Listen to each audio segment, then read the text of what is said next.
మరి అంతే కదా, కడుపున పుట్టిన బిడ్డలే మనల్ని చంపాలన్న ఆలోచన కలిగితే ఎట్లా ఉంటుంది తల్లిదండ్రులకి? ఇక చంపుతున్నాడు నా బిడ్డ అని చెప్పి తిరగబడలేడు, తిరిగి కొడుకుని ఏం చేయలేడు. కాబట్టి పారిపోతా ఉన్నాడు దావీదు గారు. అరణ్యంలోకి వెళ్ళిపోతూ ఉన్నాడు, లేకపోతే కొండ గుహల్లోకి వెళ్ళిపోతా ఉన్నాడు, పొదల్లో దాక్కుంటున్నాడు వెళ్ళి. సో ఈ క్రమంలో దేవుడికి ప్రార్థన చేస్తున్నాడు దావీదు పడుకొని, అయ్యా ఏంటి నాకు ఈ సమస్యలు ఏంటి, నేను నిన్ను నమ్ముకున్నాను కదా, కొడుకే నన్ను చంపాలని చూస్తున్నాడు, ఏంటయ్యా నాకు ఈ బాధలు అని. చివరికి దేవుడు రక్షిస్తాడు. అప్పుడు దావీదు గారు చెప్పేటువంటి మాట, నేను నిన్ను ఎల్లప్పుడూ స్తుతిస్తాను. ఎలా స్తుతిస్తాను?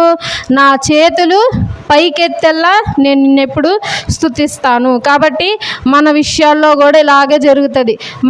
మన మీద కూడా మన పిల్లలు తిరగబడతారు, మన పిల్లలు మన వైపు తిరగబడి మనల్ని కొట్టే పరిస్థితులు కూడా వస్తాయి. చూసారా, చాలామంది తల్లిదండ్రులు బిడ్డలే కొడతా ఉంటారు. పెద్ద వయసు వాళ్ళు అయిపోయినాక తల్లి